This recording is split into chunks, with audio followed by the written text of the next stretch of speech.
En esta presentación hablaremos de la nomenclatura de compuestos inorgánicos. Específicamente aprenderemos a nombrar compuestos iónicos binarios.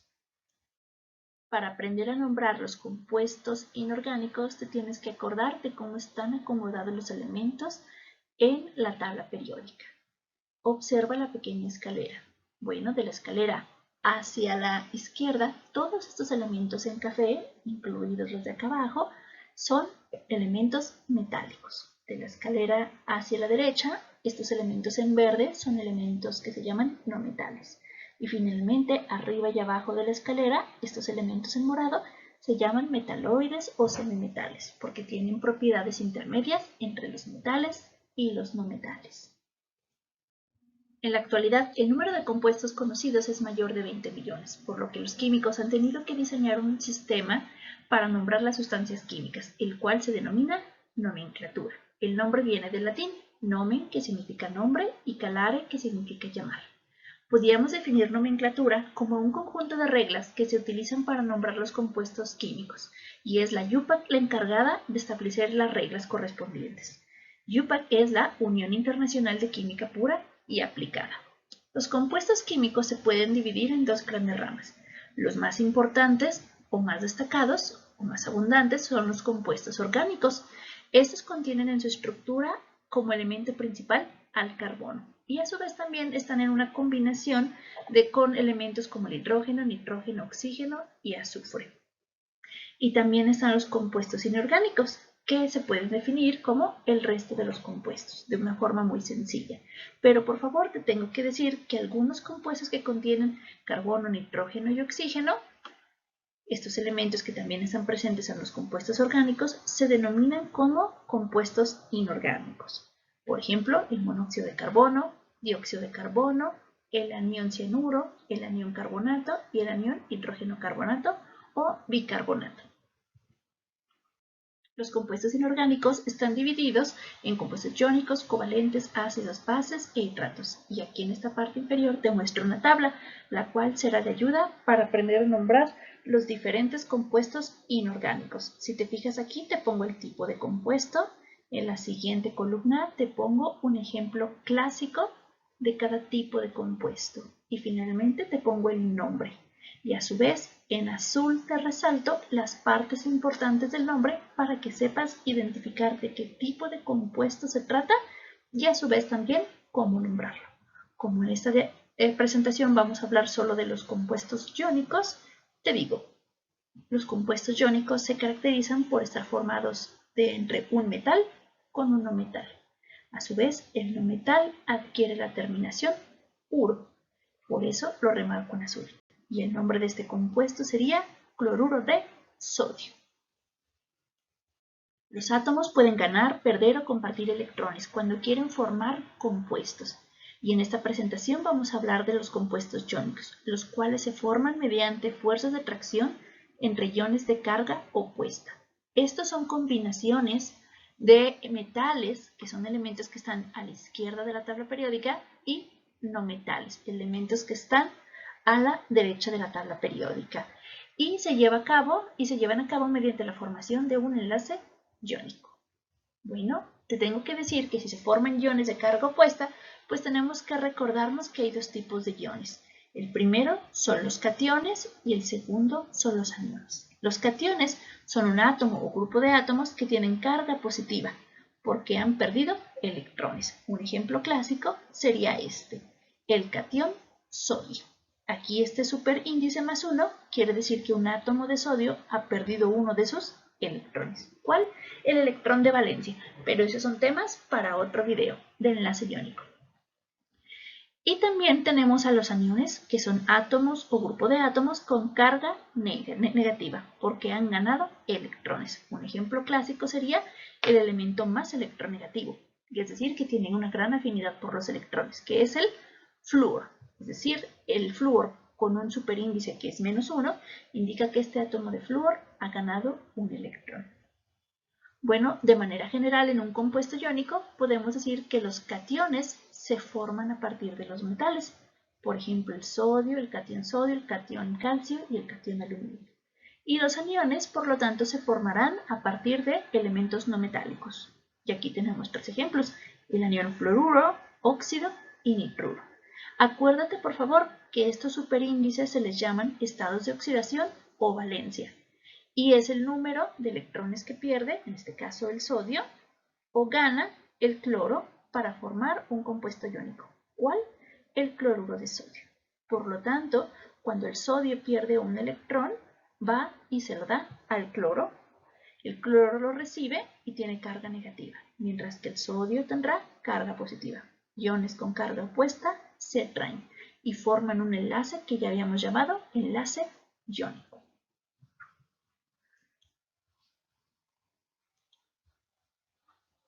En esta simple diapositiva te quiero mostrar dónde están los números de oxidación en la tabla periódica. Si tú vas a tu tabla periódica, encontrarás algo así: el símbolo del elemento, en la parte inferior la masa atómica, en la parte superior izquierda el número atómico y en la parte superior derecha el número de oxidación o estado de oxidación, o también lo puedes encontrar con el nombre de valencia, aunque esta es una terminología vieja. Entonces, para el hidrógeno, como está en el grupo A, su número de oxidación más común es el 1. Siguiente, todos los elementos del grupo 1A tienen más 1 como estado de oxidación. Los del grupo 2A tienen más 2 como estado de oxidación. Puedes observarlo en tu tabla periódica. Luego pasamos a los metales de transición. Todos estos son los elementos que se encuentran en estas 10 columnas. Estos elementos se caracterizan por tener diversos estados de oxidación. Por ejemplo, el hierro tiene número de oxidación más 2 y más 3. Es decir, que puede usar estos dos números de oxidación para formar compuestos, formando compuestos como el cloruro de hierro 2 y el cloruro de hierro 3, que veremos en las diapositivas siguientes. Ahora veamos el caso de los no metales, que van a formar los aniones, por lo tanto van a tener números de oxidación negativos. El primer caso es el flúor, el cual es el elemento más electronegativo de la tabla periódica. El único estado de oxidación que tiene es el -1. Siguiente, si tú observas en la parte inferior de tu tabla periódica está el cloro, y el cloro se caracteriza por tener muchos estados de oxidación. Estos son los que vas a encontrar. Sin embargo, te tengo que decir que cuando se formen compuestos iónicos, el número de oxidación más común será -1. Y generalmente hay algunas tablas, no todas, que lo tienen indicado en la parte superior. ¿Cuál es el número de oxidación más común? Otra forma de verlo, fíjate que el flúor, cloro, bromo y yodo son elementos que se encuentran en el grupo 7A. Y quizá te acuerdes de algo que se llama la regla del octeto, en la cual decía que los átomos se combinan para alcanzar sus 8 electrones de valencia. Pues bueno, el cloro y el flúor tienen 7 electrones de valencia y por lo tanto solamente necesitan uno tomar para alcanzar su octeto. Y por lo tanto cuando aceptan ese electrón se quedan con -1 de estado de oxidación. Por eso el -1 es el número de oxidación más común para los halógenos. Siguiente, tenemos los elementos del grupo 6A, como el oxígeno, el azufre, selenio y telurio. Estos elementos tienen, como están en el grupo 6A, tienen 6 electrones de valencia. Y cuando adquieren 2 electrones de valencia, completan su octeto. Y por lo tanto, su número de oxidación más común es el -2. Y así también el -3 para el nitrógeno, fósforo. Entonces, por favor, si tú vas a tu tabla periódica, observa o checa si se encuentran estos valores como números de oxidación más comunes. Si no, te recomiendo que los escribas. Hace 2 diapositivas te comenté que los metales forman iones positivos, llamados cationes. Y aquí te puse estos 3 ejemplos. Y también que los no metales forman iones negativos, llamados aniones. Y te puse también estos 3 ejemplos. Pues a partir de esta diapositiva aprenderemos a nombrar los cationes y los aniones. Los cationes se nombran a partir de los elementos metálicos, que tienen el mismo nombre que el metal. Es decir, a este catión le llamaremos solamente catión sodio, catión calcio y catión aluminio. Por favor, checa en tu tabla periódica que estos son los números de oxidación que corresponden a cada elemento. ¿Listo? Sin embargo, en otras ocasiones verás que un metal puede formar cationes de diferente carga. Este es un ejemplo claro de los metales de transición. Por favor, ve y busca en la tabla periódica el número de oxidación del hierro, el cual es más 2 y más 3.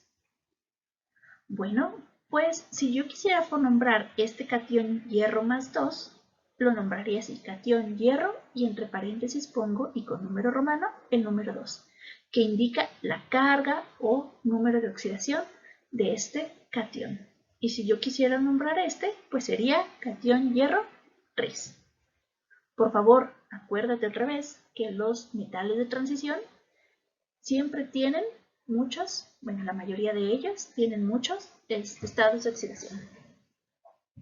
Siguiente, también el cobre. Si te fijas, el cobre en tu tabla periódica tiene más 1 y más 2 de estados de oxidación.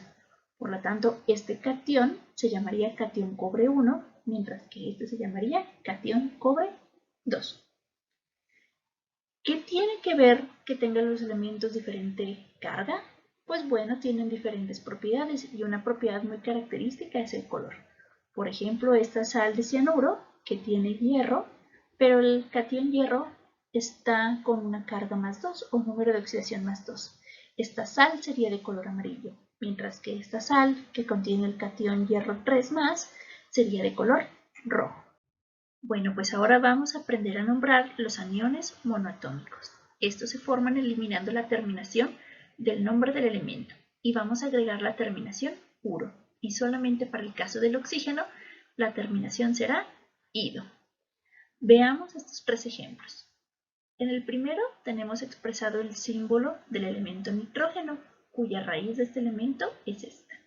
Lo que vamos a hacer es eliminar la terminación de este elemento y la vamos a reemplazar con la terminación uro. Por lo tanto, el átomo de nitrógeno que ha ganado 3 electrones será un anión, porque tiene carga negativa, y se llamará nitruro. Lo mismo sucede para el elemento cloro. Esta en azul es la raíz del nombre. Eliminamos la terminación O y la reemplazamos con la terminación uro. Y por lo tanto, este anión cloro que ha ganado un electrón, por eso su carga menos 1, o estado de oxidación menos 1, se llamará cloruro. Lo mismo sucede para el caso del bromo, cambia a bromuro. Como ya habíamos dicho, por cuestiones históricas, es el oxígeno el único elemento de la tabla periódica de los aniones que su terminación cambia a ido, cuando queremos expresar el átomo de oxígeno que ha ganado 2 electrones. Para el azufre también es importante porque a pesar que este es el símbolo del elemento, su nombre azufre, cuando nosotros queremos expresar el anión, es decir, el átomo de azufre que ha ganado 2 electrones, su terminación cambia, su nombre cambia a sulfuro porque la palabra sulfur viene del latín. Y finalmente, si un átomo de hidrógeno gana un electrón, se convierte en un anión. Y a ese le vamos a llamar hidruro. Y aquí te presento los nombres de otros aniones de la tabla periódica. Bueno, en esta diapositiva te hablo de la nomenclatura de los compuestos iónicos, que consiste en dar el nombre del anión. Aquí está, por ejemplo, para este caso, cloruro. Luego pones la palabra de, y por último nombras el catión. ¿Qué quiere decir? Que para formar un compuesto iónico, primero vas a nombrar el no metal, que es el cloro, pero acuérdate que como es el que tiene carga negativa, tiene la terminación uro. Luego pones la partícula T, o la palabra D, y finalmente pones el nombre del metal, sodio. Acuérdate muy bien. Ahora te voy a enseñar a cómo formar compuestos iónicos en esta misma diapositiva. Acuérdate que, por favor, para poner o escribir un compuesto iónico, primero pones el metal y luego el no metal. ¿Sí? Aquí en sodio está en verde porque es el metal, está en la parte izquierda de la tabla periódica, y el no metal es el cloro que está en la parte derecha. Luego vas y buscas en la tabla periódica sus números de oxidación. El del sodio es más 1 y el del más común del cloruro es menos 1. Esto ya lo habíamos visto en varias diapositivas atrás. Siguiente, si quieres formar el compuesto, tienes que hacer algo que se llama la regla de cruce. ¿Qué quiere decir? Este 1 que está aquí, vienes y lo pones como subíndice en esta parte. Y aquí está expresado. Y este -1 que está acá, vienes y lo pones en esta parte, abajo del sodio, como subíndice. Claro, ambos sin los signos. De esta forma, al hacer la regla de cruce, te queda así. Como los unos no se suelen escribir en las fórmulas químicas, podemos reducir la expresión a esto. Y esta es la fórmula del cloruro de sodio. Un átomo de cloro y un átomo de sodio. ¿Cómo lo nombramos? Acuérdate, por favor, que a pesar de que se escriba en la fórmula primero el metal y luego el no metal, al nombrarlo lo hacemos en el sentido opuesto. Primero nombramos el no metal con la terminación uro, cloruro de, y luego nombras el metal, sodio. Si haces el mismo procedimiento para estos dos elementos y quieres formar el respectivo compuesto, pues sería poner el número de oxidación del calcio, que es +2, del cloro -1, haces la regla de cruce y queda aquí el 2 como subíndice y este 1 acá abajo. Al no escribir los unos en las fórmulas, la fórmula quedaría así y se llamaría cloruro de calcio. Finalmente, para el caso del aluminio, al hacer la regla de cruce, quedaría el compuesto así. Al reducir la expresión, quedaría de esta forma y se llamaría cloruro de aluminio. Muy bien, pero ¿qué pasa ahora con elementos que tienen 2 o más números de oxidación? Me refiero a los metales. Por favor, ve y checa en tu tabla periódica que tienes el hierro, y el hierro tiene como números de oxidación o estados de oxidación +2 y +3. Si queremos formar el compuesto respectivo con átomos de cloro, pues tendríamos que usar, por ejemplo, aquí +2 como número de oxidación, hacer la regla de cruce y el compuesto quedaría AC y se llamaría cloruro de hierro. Si nosotros quisiéramos hacer lo mismo, pero ahora usando +3 como número de oxidación, haces la regla de cruce como está expresada aquí. El 3 viene de este lado y el 1 de este lado y quedaría cloruro de hierro. Sin embargo, te fijas que estos dos elementos tienen número de átomos diferente de cloro. Uno tiene 2 átomos de cloro y el otro 3. Por lo tanto, son especies químicas diferentes y hay que distinguirlos de una forma. Bueno, pues eso se hace usando el número de estado de oxidación del hierro, el ponerlo entre paréntesis y en números romanos. Por lo tanto, este 2 me expresa el número de oxidación del hierro, si lo podemos ver acá en forma reversa, y por lo tanto el nombre sería cloruro de hierro 2. Y para este sería cloruro de hierro 3, porque el número de oxidación del hierro es +3, como está acá expresado. Bueno, por favor, te tengo que decir que estos compuestos se llaman binarios porque están formados de átomos de 2 elementos diferentes. Por ejemplo, hierro con cloro, aluminio con cloro, calcio con cloro y sodio con cloro. Este sería un ejemplo, cloruro de hierro 3. Está formado este compuesto por átomos de hierro y átomos de cloro. Pero también hay compuestos ternarios que están formados por átomos de 3 elementos diferentes. Por ejemplo, sería este, el sulfato de hierro, que está formado por átomos de oxígeno, azufre y hierro. En esta presentación solo veremos compuestos binarios.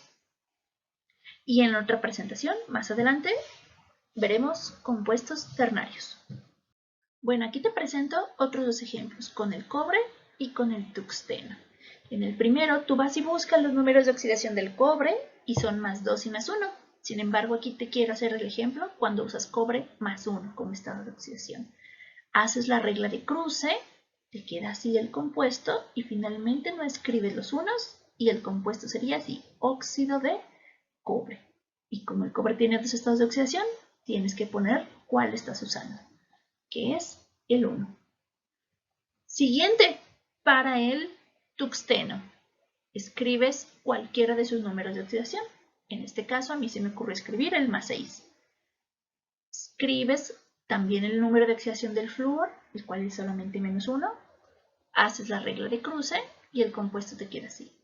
Al quitar el 1 de la fórmula, esta sería la fórmula del fluoruro de tungsteno 6. Ahora te voy a decir Los compuestos siempre existen en la menor proporción de átomos posible y esto hace que en algunas ocasiones tengamos que hacer un pequeño truco extra para obtener la fórmula del compuesto. Este sería un ejemplo. Por ejemplo, tenemos el calcio que tiene estado de oxidación más 2 y el oxígeno que tiene estado de oxidación menos 2. Si tú haces la regla de cruce, como te lo he enseñado en los ejemplos anteriores, te quedaría de esta forma. Pero ojo, cuando un número es múltiplo del otro, se divide entre el valor menor. Es decir, cuando este es múltiplo de este, lo único que tenemos que hacer es dividir entre el mínimo común. Y para este caso, pues es 2. Y por lo tanto dividimos 2 entre 2 y 2 entre 2. La operación en ambos casos me da 1, como los 1 no se escriben, se pone así, y este sería el óxido de calcio. Otra forma también de verlo, que también lo hacen mucho en las clases de química, es decir, que cuando la suma de los estados de oxidación sea 0, si te fijas, el calcio tiene más 2 de estado de oxidación, el oxígeno menos 2, como más 2 y menos 2 da 0, se elimina esta parte y la fórmula quedaría así. Óxido de calcio, un átomo de calcio y un átomo de oxígeno. ¿Qué quiere decir en este caso? Que pues los dos electrones que perdió el calcio se los dio de forma directa al oxígeno, formándose así el anión óxido y el catión calcio. En un compuesto neutro, la suma de los estados de oxidación debe de ser siempre 0. Pero esto lo veremos en otros videos. Aquí te tengo otros ejemplos. Si tú usas titanio y pones el número de oxidación más 4 y oxígeno sabes que su número de oxidación es menos 2, el más común para los compuestos iónicos, pues por lo tanto, cuando haces la regla de cruce, te queda así. Siguiente, como 2 y 4 son múltiplos, pues todo lo divides entre el mínimo, que sería un 2. Cuando haces las operaciones, te quedaría 1 aquí y un 2 acá.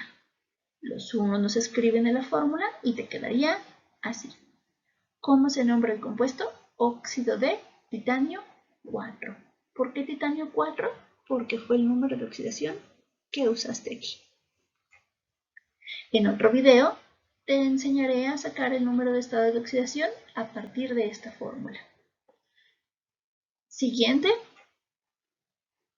para este compuesto, que es el tuxteno con más 6 de estado de oxidación y el oxígeno, haces la regla de cruce, divides entre el mínimo común, que es 2, y por lo tanto la fórmula te queda así. Y este sería el óxido de tuxteno 6.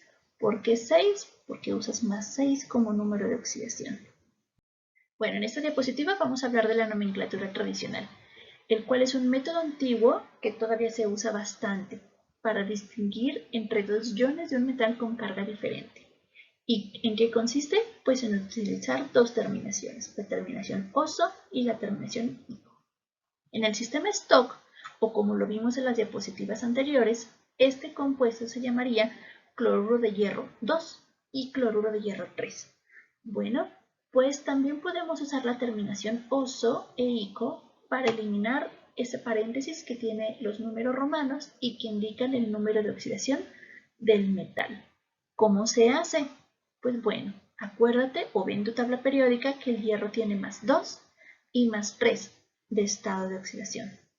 Cuando tiene el menor estado de oxidación o el menor número positivo, como lo puedes ver aquí, se le agrega la terminación oso y por lo tanto este catión se llamaría catión ferroso y este, que tiene el mayor número de estos dos, se llamaría catión férrico.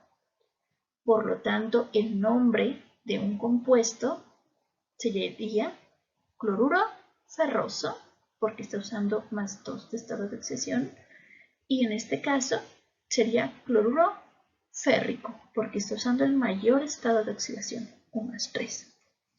¿Qué pasa con el cobre? Bueno, el cobre tiene más 1 y más 2 de estado de oxidación.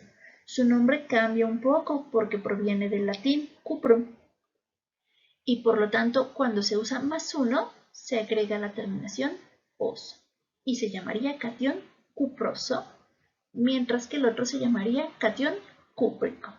Si yo quisiera nombrar estos compuestos, pues ese sería el cloruro cuproso, mientras que ese se llamaría cloruro cúprico, porque aquí está usando +1 de estado de oxidación y aquí +2 de estado de oxidación.